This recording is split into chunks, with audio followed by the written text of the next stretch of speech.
Chapter 4, Lethy. Okay. I hope I pronounced that correctly. I'm taking a big guess. The morning started with training. Not the training I'd been used to, though. Don't even have your hair up for this one. I was meeting with my guard. Oh, it only took 4 chapters. Hooray. Vanessa, Caleb, and Ari. Vaughn I had seen a few times since my release from the infirmary. Caleb and Ari I had seen very little. Particularly Ari. Aw, sad. He hadn't been ordered to stay away, but Vanessa indicated he was cautious about spending time with me, given how adept I'd proved at mimicking his abilities. Unconsciously, of course. But going forward, my guard would take over my training, as it seemed like they'd wrapped up the case that had been taking up so much of their time. Lovely to see you all. Since you've been working with Odette, I don't want to disrupt your routine too much, so we'll try to keep a similar schedule for now. I'll be the one working with you the most for a while. Nice. But now that Sasuke has cleared you for Psy training, I want to get a handle on that unconscious mimicking. And the first thing I want to do is teach you to block out the Psy of other people. I think that'll help a lot. Once that's done, we should be able to work on control. I concur. You've shown great potential, but it's important to learn to utilize your Psy with intent. Presumably, this will help you learn to turn it off as well. To a degree. Most of us can never turn it off like a switch. You learn to keep it in check so you're not knocking buildings over when you're scared. I doubt my knocking buildings over is going to be a continuous problem, as long as I'm not being kidnapped all the time. One hopes. One does. Okay, we don't want to have to pry you two apart again. No one is knocking buildings down today, I'm afraid. You'll have to reserve your complaints for another time, Caleb. I had spent little time with Ari, but I had noticed the dry sense of humor that reared its head occasionally, typically at Caleb. Despite first impressions, they weren't bad people. Caleb... well... he was grouchy. But not bad, I didn't think. Just annoying. After the brief explanation of her plan, Vaughn had us sit on the mat so we could warm up while she continued to explain a few new concepts to me. There was the concept of a sphere, which I was already somewhat aware of. This was usually used to refer to the area of awareness for clairvoyant ability. For instance, though it was called a sphere, most of the time we naturally expanded it up and outward from our feet. No one extended the sphere through the ground unless they were trying. Aside from that quirk, people's spheres extended outward in all directions in an even radius. Yes, about that. The ability to reshape the sphere into distinctive shapes was unique to a few F-class Espers like Ari. Focusing in on a single point within the sphere was called caging something. For instance, when Ari sought me out the day I slipped into the city, he used this technique. Blocking people out required something called a reverse cage, where you caged yourself to keep your awareness focused inward. This was one of the first techniques I'd be learning. We also ran through my perception abilities and how it related to me seeing Psy and mimicking it. They had read the reports from my training with Odette, but wanted to work on that together. All we did was work on intent, though. The goal was to help me figure out how to mimic on command, while keeping my Psy to myself the rest of the time. I would observe their Psy, then let it bleed into mine until they matched, then return it to its natural state. The former was easy. The latter proved more difficult than expected. It was also a struggle to not naturally match my Psy to those around me. Even if I was trying to avoid it, my Psy would tint itself to match whoever was nearby as if on instinct. That's where the reverse cage concept was going to come in. We continued working for most of the morning, but halfway into the session, the Queen's Guard was called to a briefing. Well, the Queen's Guard sends the actual Queen rank. I didn't mind being left out, but the progress in my training that everyone was pushing for was already slow enough without being stalled by interruptions. On my way to my flat, I couldn't help but wonder if it would be better to give me teachers who weren't so busy. Surely there were other people capable of training me. I understood Odette and Mara had other responsibilities. But my team did as well, as was apparent. Though getting me accustomed to working with my team was important as well. We shouldn't be gone too long. Based on the report, seems like it's just a little cleanup trip. Related to the relic thing still? Yeah, it happens. Don't worry about it too much. I'll stop by when we're back, okay? Sure. I'll try to not use my newfound power to escape. Vaughn snickered. If you can escape with just that much training, we're all in trouble. She escaped at least once before with no training at all. Don't you have a briefing to get to? See you, Leone. Try not to get into trouble while we're gone. All of you acting like I'm going to do something terrible as soon as I'm unsupervised makes me want to deliberately do something terrible. We'll see you soon. While we're gone, you can continue to work on your own. From my flat, since I can't be trusted to train in the actual training room. Here we go. Anyway, try to work on the reverse cage thing I showed you earlier. You've already showed multiple times you have high subconscious awareness of the surrounding psi. We need to work on your ability to block it out. I'll spend some time on it. Good. We'll see you in a few hours. They left me alone again after a frustratingly brief session. And a part of me regretted not pointing out the fact it was considered an escape if I went somewhere without authorization made me seem more and more like a prisoner. But mentioning it every time just felt like I was being snide at this point. And they were just following orders. Yeah. Despite my annoyances, I was true to my word and worked on my sphere and cages alone. I'd got the hang of peeking into the hall and down a little way. And, unfortunately, into my neighbors' flats. No one was home, so I wasn't spying, but it felt like spying. The reverse cage was giving me a headache, and without others nearby, it was difficult to know how successful I'd been with it. I still worked on it until I got frustrated with getting glimpses of my surroundings, even though I was supposed to be blocking out that awareness. When I finally stood to make some tea was when I realized how long I'd been working. My body was stiff, legs numb. Ugh. I stretched up, relishing the satisfying series of small pops that ran up my spine and pleasant release of tension in my shoulders. That was enough practice for now. Though, I continued to think on the training even as I went to the kitchenette to make tea. Why was it so hard to set up a reverse cage? Especially when the other things came so much easier. Blowing a frustrated sigh out of pursed lips, I gave up on the tea and left the kitchen. Maybe I just needed a walk instead. To clear my head. It wasn't like there was much point to continue struggling with it on my own. Of course, I didn't have an escort this time like usual, so where could I go? Damn it, I'm not a prisoner here! I was in Core Solaris, so there wasn't any danger. Staying in my room all the time wasn't an option. I stalked to the door and grabbed my shoes, determined to go somewhere to clear my head. Then thought better of it and went to change out of my training clothes first, at least. Hey. Look at her being all rebellious. When I first left my place, I had no destination in mind. But, unable to put my struggle with reverse cages out of my mind, I ended up in the archive. I might not have an extreme motivation to learn to use Psi for the sake of being the best possible agent, but if I was going to learn, I wanted to do my best. So, why not see if I could find anything useful in the archive since my teachers were gone? Surely they had amassed a lot of research about Psi techniques, right? And like always when I entered a library, it didn't take long to fall headlong into a research vortex. One thing led me to look up something else, then that took me to a totally different subject. And soon, everything else was forgotten. Interesting. I murmured it to myself as I ran my finger along the bottom edge of the screen in front of me, flipping the image to the next page. My voice, barely above a whisper, seemed louder than normal in the otherwise quiet archive. I looked up, but of course no one heard me.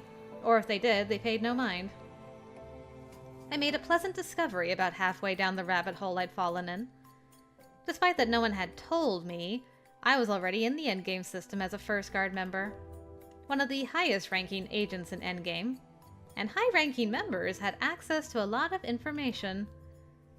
I wasn't sure if this was an oversight on someone's part given how otherwise cautious they were being with me, but my current rank gave me access to books listed as restricted, something that was of immediate interest.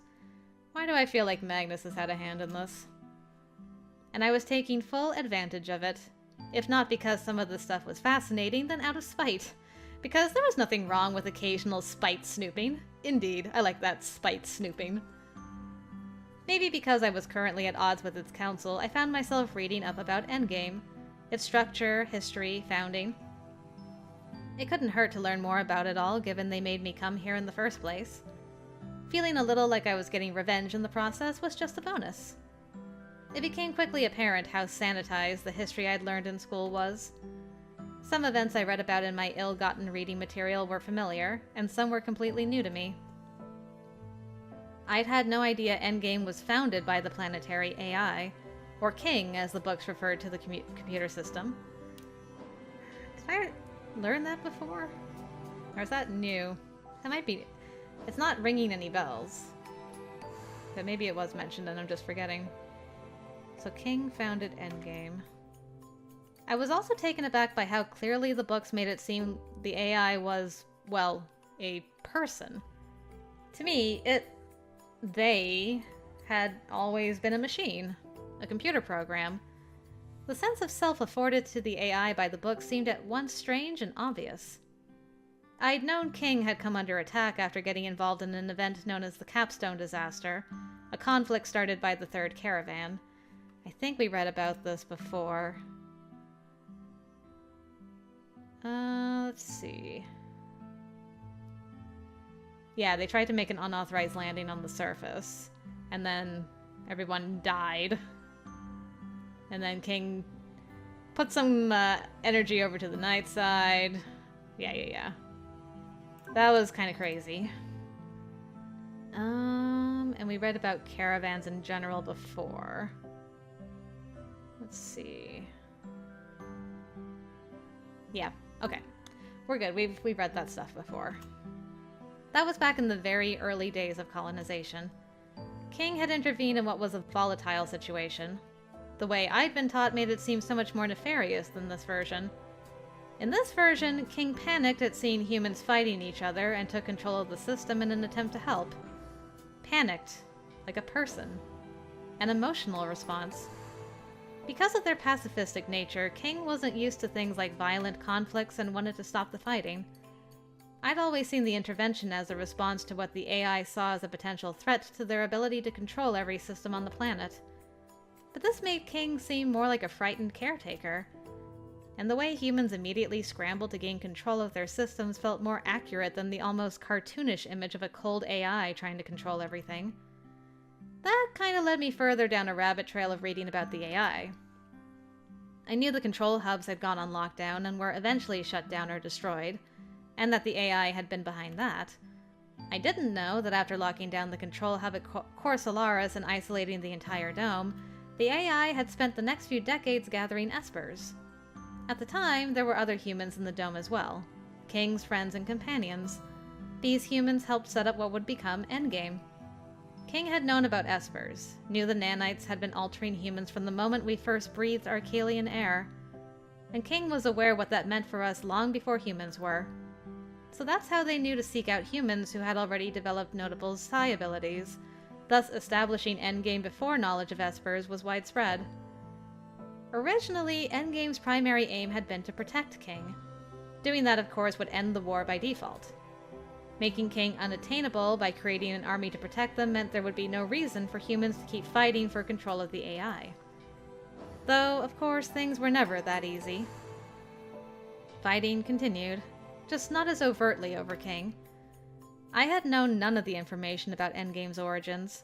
It was a history most people had no idea existed. I suppose that was intentional, indeed. It's really fascinating. Reading it made me feel strange. Somehow it made Endgame seem at once more wonderful and more disappointing. The idea of guarding some kind of beautiful relic of a tragic past.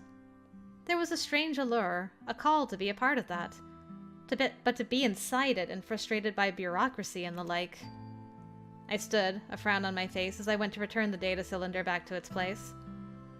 In a way, I could almost understand the Council's painful desperation to stay at the top of the pack. The world had changed, and Espers with it. Endgame was no longer the only one with Espers, which meant the organization was becoming less and less undefeatable with each passing year. But it was difficult to know if the council was clinging to power because they were worried fighting would break out over King once more, or because they were used to being at the top. Well, maybe it was a little bit of both. That people would seek the AI again as soon as they were strong enough was probably not far off the mark. But it was also true that people with power were often afraid of losing it, and organizations could lose sight of their vision with time. Reality was always messy and nuanced. But that didn't make me like them any better. Enjoying the archive? It took a split second to realize the voice was too close to have been speaking to anyone else but me. Who the... Whoa, whoa, whoa, whoa, whoa! Hello! Gorgeous woman. Wow! You look incredible. Behind me was a woman I didn't know, but who was somehow familiar. She was watching me in silence, expression unchanging. I noticed right away she was a bishop. Are you Vaughn's sister? When I didn't respond, she tipped her head back and repeated the question. I am, yes. Sorry for not answering. You startled me. Your training hasn't yet extended to teaching you something as basic as utilizing a sphere to keep a watch on your surroundings? I was just cleared for Psi training and began working on utilizing a sphere today before my team was called away. I'm sorry, do I know you? You know very well you don't.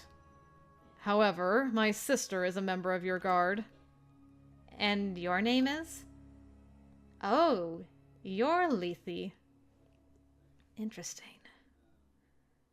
Most refer to me by Lethy. You may do the same. Did you need something from me? Something about her attitude was off-putting, and I suspected she hadn't stopped by to just say hello. You have developed a new ability. Why didn't you report it? I let out a slow breath, instantly annoyed. I don't know what you're talking about, so you're going to have to be a little less cryptic. You were not showing up on our internal scanners or security cameras. Nor could the bishops on our security team locate you. They had to call me in to find you. The only other person with such skill to go undetected is Ariel Vaughn, your knight. That sounded suspiciously like an accusation right there. I did my best to keep the irritation out of my voice when I replied. I was working on mimicking the abilities of all my teammates earlier today, as a part of training. I've been struggling to revert my psi back to normal after mimicking someone, so if I was copying one of his abilities, that's why. You're so lacking awareness in your own abilities, you don't even know whether you're mimicking someone else? How are you and Vaughn related? The thin thread of patience I'd been clinging to began to fray. Was there something specific someone needed from me? Or are they just keeping tabs on where I go? This time I didn't bother to keep myself from sounding annoyed. You act surprised they would want to be aware of your location at all times, given how often you've attempted to leave. Don't act like I've made a habit of leaving the premises. I was barely conscious when that happened. Perhaps. But since then, you've made it clear you disagree with the Council regarding your status. And you're developing new skills despite only just having begun training. Skills that help you avoid being detected. Yet somehow every other skill is lacking in every way. Are you accusing me of something? Making an observation only. Then here's an observation for you. If the Council would reinstate basic system access, they'd be able to contact me properly instead of scrambling for another way of finding me. If you would gain control of your ability and show some sign of falling in line, perhaps they would. I thought my access was restricted because of safety concerns, not to be punitive. Those two things aren't mutually exclusive. Clearly. Now that we've established that, is there anything else I can do for you? Because I think I'd like to go back to my room. I started to move around her, but she spoke again before I could. I had a personal question for you. I stopped to look back at her, trying to decide if I was willing to hear it. She hadn't made the best impression.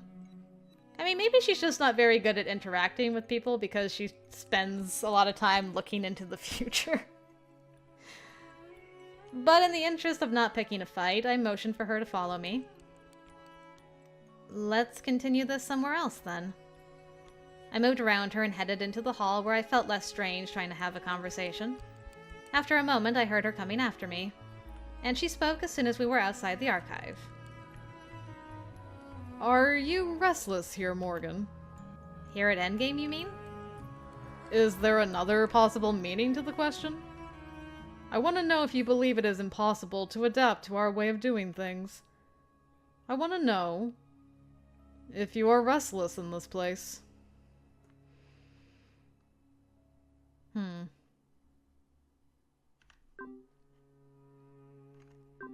Well, we're not stubborn, so let's go the flexible route. I thought carefully about my answer before I responded. I don't think restless is the right term. But you are unhappy here. I don't know about that either. I'm not specifically unhappy, though you can't say I'm content either. I'm dissatisfied. A lot has happened, and at the same time, nothing has happened. I'm stuck in limbo. I'm here, but I haven't been able to do anything because of recovering from my power surge. I can't settle in because I feel like I have to prove myself to get system access back and have contact with my parents reinstated. To start training so I can be included in what my team is doing. But I haven't been able to prove myself because I'm recovering. So it just puts me in this position of perpetually waiting. I'm an outsider, so I'm excluded from things inside. But I'm also being excluded from the outside world. That contradiction makes it difficult to adjust and has set me at odds with your council. But I am doing my best. They believe it is a pity you were found so late. Yeah, people keep saying that. A child would have been assimilated quicker and would not be, as you say, at odds with our council. No matter how difficult it is for you, we will not let you go. And we will not apologize for bringing you here. We need your abilities. You have an entire organization of Espers. I can't believe I'm that important. No. You are that important. I understand my rank is significant, but I'm just one person. One person can do a great deal. Perhaps to you it doesn't seem that way. You don't know what it's like to look down the dark halls of the future into the mist beyond. Not in this route, I don't. You're right. I can't say I do. Then let me tell you. The future is like an empty corridor that stretches forever into the distance. And down that corridor are many others that branch off in infinite possibilities of what could be.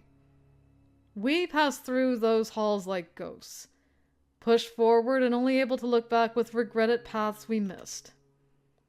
But some of us can see those halls before we reach them, catching tantalizing glimpses of that cold infinity that lies before us.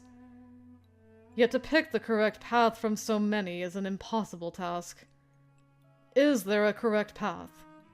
And how can we know it? When a path is gone, leaving smoking ruins of the present at our feet, we can only wonder if we could have done more. Or chosen another way. Her eyes snapped back to my face, her expression strangely desolate. That is my duty, Morgan Leone. It has always been my duty. Wait. This was... Moirai. You're one of the Moirai. Yes. I shook my head, unsure where this conversation was heading or what any of that really meant. I don't understand what this has to do with me. Lethy leaned back, gaze sliding away as she clasped her hands behind her back. She continued to speak to me while looking down the hall, anywhere but at me. At some point, the future went dark for the Moirai, and there was nothing. Like light had vanished and there was nothing more to see. What does that mean? In the past, when the Moirai lost sight of the future, it meant that something significant was ahead of us. A change. All I know is that I saw a bright spot in the shadows ahead, and in that spot stands a single queen rank. Me? Lethy's voice softened, going thoughtful and dropping to just above a whisper. I had to lean in closer to hear everything. Even now, I sense you are walking an unknown path to an unknown place. You are important, and your restless footsteps echo in my mind, like an answer, or a call. What in the world is this woman talking about? Her voice abruptly cut off, and she blinked, tilting her head as if she remembered where she was. She focused on me again, a frown crossing her face. When she spoke again, her voice had taken on a cold, rushed tone. Now that you're here, you should focus on your training. Not exploring, escaping, or family. Just on becoming what we need you to be. People don't just lose who they are and become obedient little minions like that. Lethy stepped closer, and I took an involuntary step back. She was intimidating anyway, but it didn't help that she was half a head taller than me as well. You should know they can be made to. And some here have no qualms about breaking whatever hold on you the past may have. You should remember that. What does that even mean? She moved closer, but I stepped back again, alarmed by the look on her face. I struck something soft, someone rather, and almost panicked. But their hands took me by the shoulders, and I felt a warm swell of their presence. A familiar presence. Hi! Thanks? Tipping my head back, I found Magnus there, as I expected. Lethy must have realized he was there before I did. I couldn't imagine how he'd have sneaked up on us. But she looked at him for the first time the same moment I turned to face him. I wondered how long he'd been there listening in. Hello, Morgan. I've spent so long looking for you, and to think you were with our beautiful Lethy the whole time, just chatting in the hall like good friends. Yeah, that's what we were doing. I glanced back up at him again. That tone of voice. He was smiling, but his voice had a small catch in it, one I might not have noticed if I hadn't already got used to his usual demeanor. Yes, it seems they were looking for me earlier, and Lethy was helping. Indeed. Once you went off the grid, so to speak, Lethy decided to find you and make sure you were okay. How dedicated. And what an interesting ability you've developed. I wasn't trying to develop anything. I was just trying to read. That makes it even more interesting. Magnus wrapped an arm around me and pulled me away from Lethy, shooting her a pleasant smile. If you don't mind, I'm afraid I need Morgan for something else. Now that you've located her, I'm sure you don't need her anymore, yes? You can go off and report to the council that our little queen is safe and sound.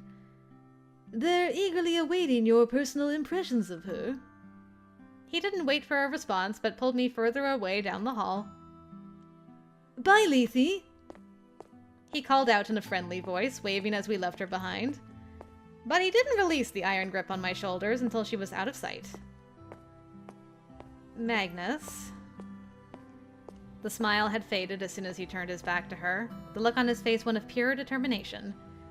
We were moving quickly, even after we turned the corner. Magnus! My apologies. Was I walking too fast? What is going on? Nothing at all.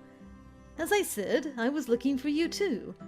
After that trick you pulled, I was as eager to find you as everyone else. Are you going to tell me what just happened back there? Was it necessary to pull me away like that? That was also nothing in particular. But I think it would be better if you avoided Lethy in the future. Why is that? Well, it's just that Lethy is tricky. Tricky? Really? That's all? She isn't someone you can deal with yet, Morgan. She is one of our strongest bishops, after all. She is closely aligned to the council. And I know how much you love the council. Anyway, Your guard has returned. I'm sure they'll be looking for you. That's why you came to find me? No. Then did you come to find me to get me away from Lethy? Well, she's a bit intense, right? I've always been afraid of her. She just stares at you, doesn't she? And she always starts muttering about the future. He shuddered dramatically. I thought she might scare you. He was deflecting, as usual. He only talked like that when he was trying to avoid the subject. There was definitely something more at play than he was letting on. He was worried. He was definitely really worried. And he wanted to get you away from her as quickly as possible. Interesting, but why? I was surprised they noticed I left my room at all. I gave him a long look. There isn't some kind of surveillance in my flat, is there? Please tell me no. I will have to protest that. Loudly. We may need to revisit Caleb's complaints that I knocked a building down, because spying on me in my private quarters will warrant that level of response. There is not. I shut it down from the start because it seemed rude. I mean, what if someone saw you in your underwear? Indeed. That would be very unfortunate if I ever found out anyone saw me undressed when they weren't supposed to. But the fact you turn cameras off means they are there, and they were supposed to be active. Yes.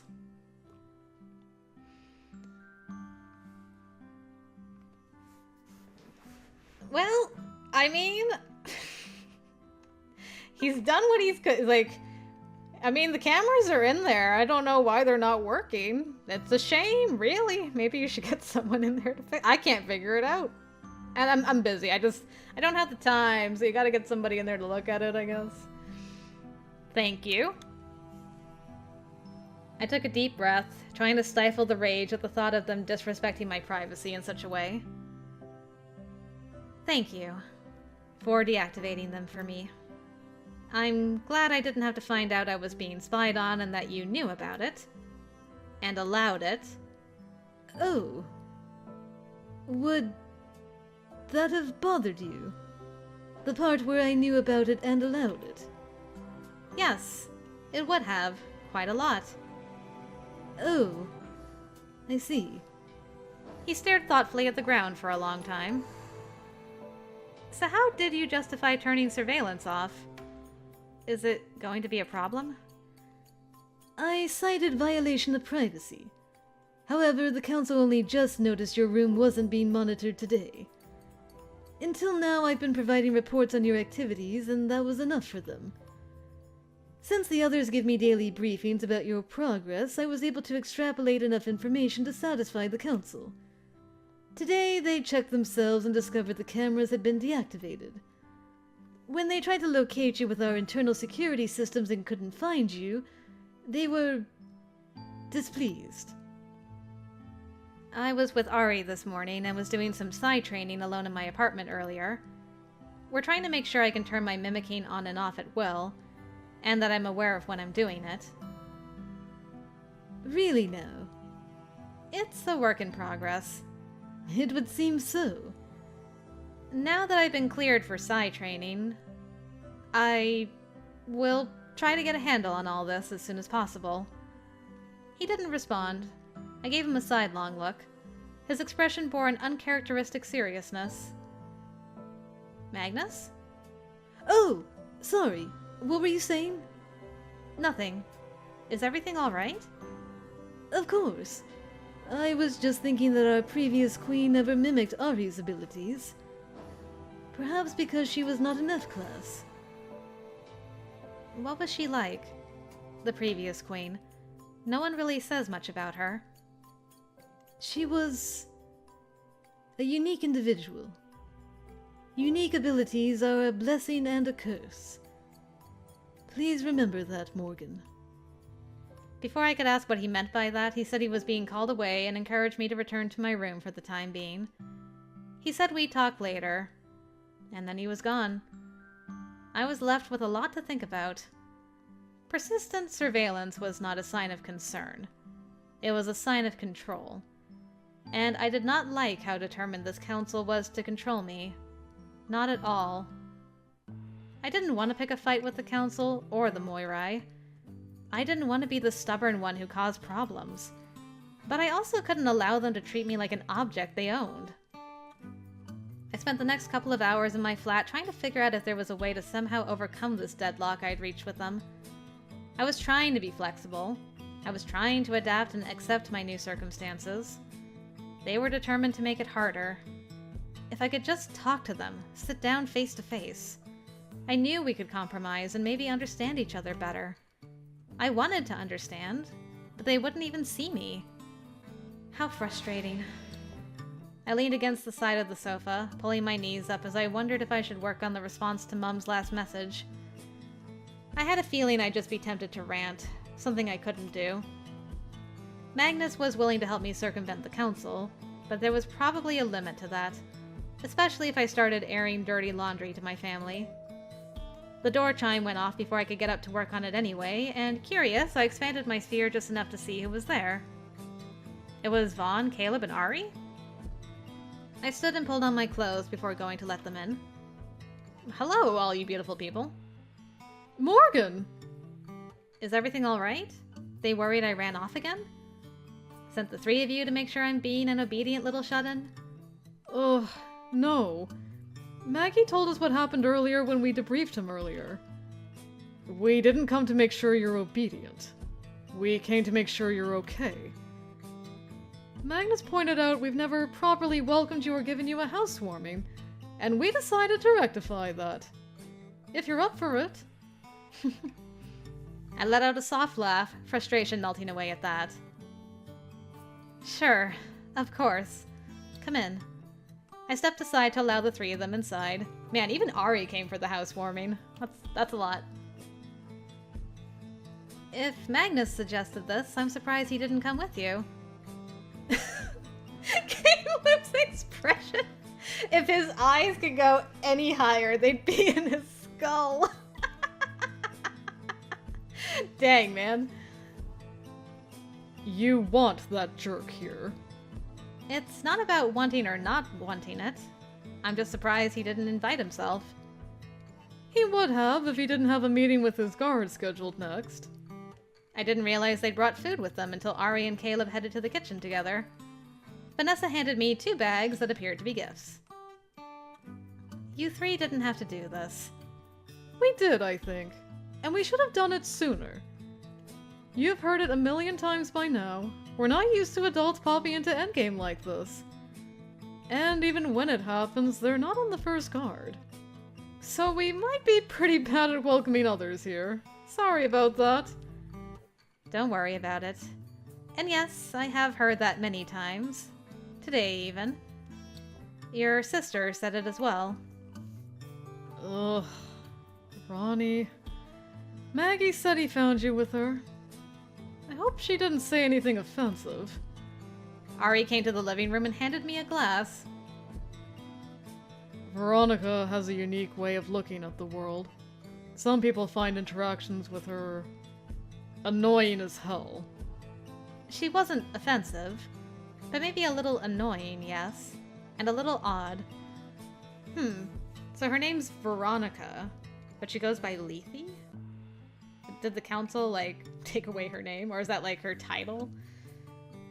No offense. None taken. No one knows what she's like better than me. Not that she was always like this. He came to where the rest of us were, bearing a plate of what looked like appetizers and crackers. No, she wasn't. What happened to her, then? Being a part of the damn Moirai. It started before that, really. It happens when you get that stuck in the future, you know? All the anxiety about what's coming and regret about missed opportunities. It's one thing to regret a perceived opportunity, but knowing you tried to steer things onto a better path and failed. It's tough. You get so stuck on what's coming, you forget about what is. It's a shitty way to live. It sounded like it, that was certain. Are we not supposed to be focusing on more pleasant things this evening? Thanks, Ari. Ugh, sorry. I didn't mean to talk about something depressing. I'm just glad Ronnie didn't do anything strange. She can be quite intense when she's fixated on a potential future she does or doesn't want. Noted. On another note, your ability to mimic my spatial distortion ability is impressive. Would be more impressive and hilarious if you'd done it on purpose. Hilarious? I know a very cranky council that would disagree with you. Those assholes disagree with me on just about everything. I don't care. Okay, noted. Looking forward to that on your route. Feels like they're disagreeing with me on everything already, too. Then you fit in better than you think, I guess. I know things are a bit rocky right now, but it's going to get better. Especially because we brought cake. And frankly, that brings about a 95% improvement to the current situation, doesn't it? It depends on the type of cake. We brought other food to eat before cake, though. If we can borrow your kitchen. You're cooking for me? We are. I am. You're staying the hell out of the kitchen because your cooking sucks. Feel free. I motioned him to the kitchen, both amused and interested to see what he would cook for us. Oh, Caleb's making some plays, I see. At odds with the council, likes to cook. And then you can open your gifts. Mine's the best one, of course. But you can open the other two as well if you want. I laughed quietly as the three of us settled in. And after a while, I did find myself feeling much better. There were frustrating things about this place and annoying people. But there were good ones too. That was something to hold on to. It wasn't a terrible way to end the day.